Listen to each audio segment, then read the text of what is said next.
500 सालों तक इन राजपूत शासकों ने एक भी विदेशी आक्रमणकारी को भारत के अंदर प्रवेश नहीं करने दी। इनका किला गिरते पूरे भारत पर कब्जा हो गया विदेशी आक्रमणकारी। बड़ा कारण है राजपूतों की जनसंख्या कम होने का, तो आधा से ज्यादा तो शहीद हो गए। कितनी राजपूत छतरानियों ने जौहर कर दिया। राजपूत लोग को हम ही नहीं कह सकते कि जो यहाँ पे लड़े थे तो ये भगवान थे, लेकिन ये इतने बहादुर थे कि इनके वजह से बहुत सारे भगवान बचे हुए हैं। इन राजपूत शासकों में एक खराबी ये थी कि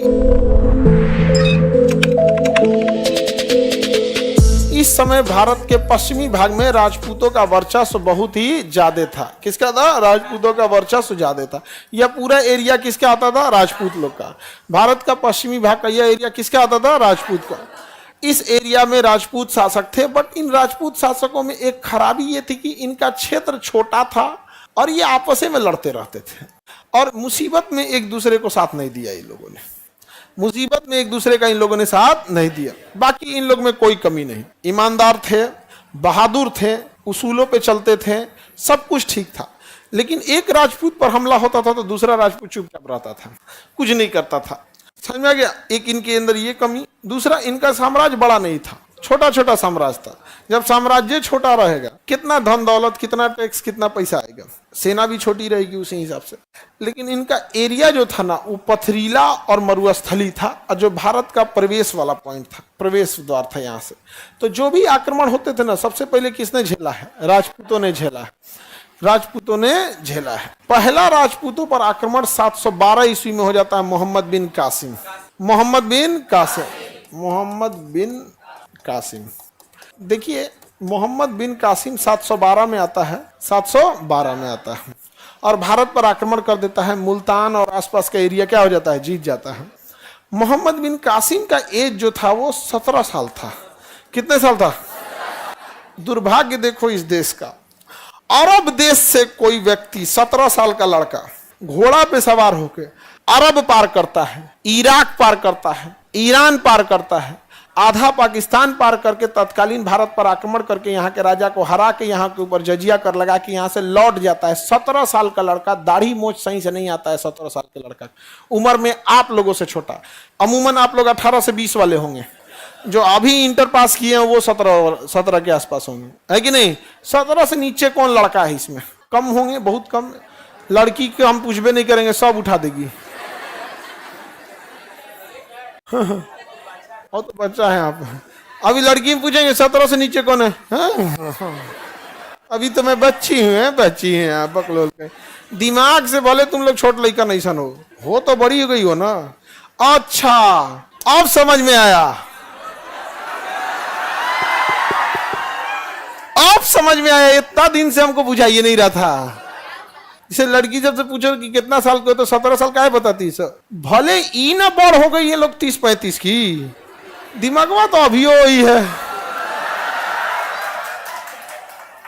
अब हमको समझे में नहीं आ रहा था, हम इन सब को डांट रहे थे। नहीं, आप लोग एकदम सही है भाई, नहीं समझाया, गजब। लेकिन इसमें तो हमको समझ में आ गया, ये रिसेप्शन पार्टी में बाप हो बाप। हाँ, अच्छा, रिसेप्शन पार्टी में जो फूल फेंक रही थी सब, एक लड़की कही ना कि सुनिए ना, एक बार हम पीछे जाते हैं ना, फिर फेंकिए।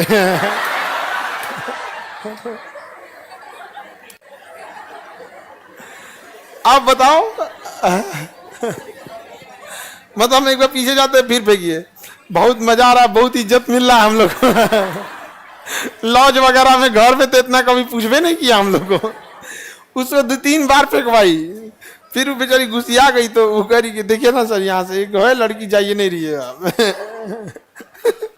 तुम लोग के ऊपर फूल फेंकाएगा, ईंटा मत चला दे।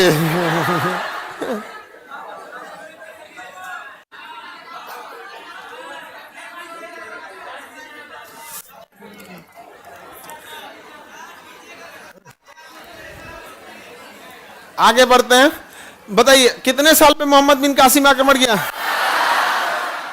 सोचिए, 17 साल की उम्र में जिसने आक्रमण कर दिया। सोचिए उस समय भारत के राजाओं की स्थिति कितनी दयनीय रही होगी। याद कीजिए, क्या उस समय जैसे हर्षवर्धन रहता, कनिष्क रहता, समुद्रगुप्त, चंद्रगुप्त, अशोक, धनानंद, पुष्यमित्र शुंग, अगर ये रहता तो मोहम्मद बिन कासिम से कपड़ा धुलवाता, कहता चल तुम यहाँ पगड़ी धो अब हम लोग का यहाँ पर। लेकिन दुर्भाग्य इस देश का कि 17 साल का लड़का हमला करके जीत के चल गया, ऊपर जजिया टैक्स लगा दिया। कौन सा टैक्स लगा दिया? जजिया। इससे बड़ा दुर्भाग्य कि वो लौट चुका था, फिर भी यहाँ के राजाओं ने जजिया कर दिया। लौट चुका था कहाँ? अरब। अरब। और वहां से एक होता है कि बगल का राजा है, तुरंत आके हमला कर देगा तो दिक्कत हो जाएगा। वो अरब से आया था। जाए दादा जा, हाँ दिक्कत हो रहा है तो थोड़ा सा भीड़ है तो उधर थोड़ा पीछे ढकलो, अंदर क्यों आने दे रहे हैं उन लोग? अरे बाहर जो भीड़ है उन लोग को घर भेजो, जो जगह नहीं है अब तो। चलिए, तो राजपूत काल का एरिया देख लिए। अब देखो राजपूत काल का विकास कब से कब तक था? इस एरिया में यहां पर इन लोगों ने बहुत सारे मुस्लिम आक्रमणकारियों को रोका था। ये तो रही बात एक निगेटिव चीज। अब थोड़ा इन लोगों की जो बहादुरी थी उसको समझिए। 1712 से लेकर 1206 तक इन राजपूत राजाओं ने न जाने कितने विदेशी आक्रमणकारियों को रोका था। 712 तक नहीं, 1192 तराइन का द्वितीय युद्ध जब हारे थे पृथ्वीराज चौहान। लगभग देखो 500 साल का है। इसको 1192 को आप 1200 मान सकते हो, 712 को 7 मानो, तो 700 से लेके 1200 के बीच में लगभग कितना साल हो गया? 500 साल। कितने साल हो गए? 500 सालों तक इन राजपूत शासकों ने एक भी विदेशी आक्रमणकारी को भारत के अंदर प्रवेश नहीं करने दी। लेकिन जब यह राजपूत शासक 1192 का तराइन युद्ध हारते हैं तो 500 साल तक इन विदेशी आक्रमणकारियों को यह जगह पार करने में हालत खराब हो रही थी। और जैसे तराइन का युद्ध हारते हैं पूरे भारत पे कब्जा हो जाता है। यानी यह दिख जरूर रहा था छोटा, लेकिन 500 सालों तक रोक के रखा था। 500 सालों तक इनका किला गिरते पूरे भारत पर कब्जा हो गया विदेशी आक्रमणकारियों, पूरे भारत। तो बड़ा बलिदान दिया इन लोगों ने। एक बड़ा कारण है राजपूतों की जनसंख्या कम होने का कि तो आधा से ज्यादा तो शहीद हो गए। एक बड़ा कारण है इनकी संख्या ज्यादा न होने का कि न जाने कितनी राजपूत छतरानियों ने जौहर कर दिया। एक बार में कभी 33,000, कभी 22,000, कभी 15,000 रानियों ने जल के चित्तौड़गढ़ के किले में 3-3 बार जौहर किया। तो इनकी संख्या ज्यादा न होने के पीछे एक कारण भी है इनकी बहादुरी, और बहुत बहादुरी से लड़े थे। कमी थी कि साम्राज्य छोटा था, आपसी मतभेद बहुत ज्यादा था। आपसी मतभेद, और ये आपसी मतभेद जब रहेगा कोई भी आगे नहीं जा पाएंगे। आप समझ में आ गए? आप इन्हें भगवान नहीं कह सकते हैं। राजपूत लोग को हम ही नहीं कह सकते कि जो यहाँ पे लड़े थे तो ये भगवान थे, लेकिन ये इतने बहादुर थे कि इनके वजह से बहुत सारे भगवान बचे हुए हैं। नहीं तो जिस रफ्तार से विदेशी आक्रमणकारी आए थे ना, कुछ भी नहीं छोड़े रहते। कुछ भी नहीं छोड़े रहते। बहुत बहादुरी से लड़े थे। समझ में आ रहा है? दूसरा एक और भी कमी एक ये देखेंगे कि साम्राज्य इतना छोटा था। जैसे पुष्यमित्र शुंग का आया तो था विदेशी आक्रमणकारी, हेलियोडोटस आया था, डेमेट्रियस आया था, मार के मारा था उसका बेटा अग्निमित्र। मारा था कि नहीं मारा था? बाद में भले मालविका के चक्कर में पगला गया, नहीं पगला गया? उस समय भी मेकअप वेकअप चलता ही होगा। आई तो पूरा राजा है, सेनापति, युद्ध, सूरत शकल देखला भी ना का जरूरत था। युद्ध करो, निकलो। ये सब इसीलिए हम डांटते हैं लड़की सब। कोई लड़की किसी लड़का को अगर डिस्टर्ब कर दी पीटेंगे फिर हम। बेचारा सीधा साधा लड़का सब,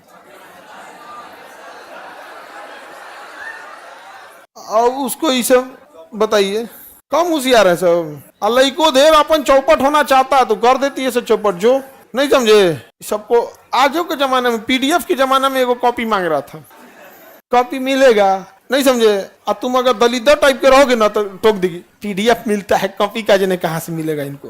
अथवा ठीक ठाक रहोगे ना कल दे देना कॉपी, लेकिन नहीं समझे। अब जैसे टकला के से कॉपी मांगे, मजाल कौन देगी इसको कॉपी? कौन कॉपी दे मरबो करेगी।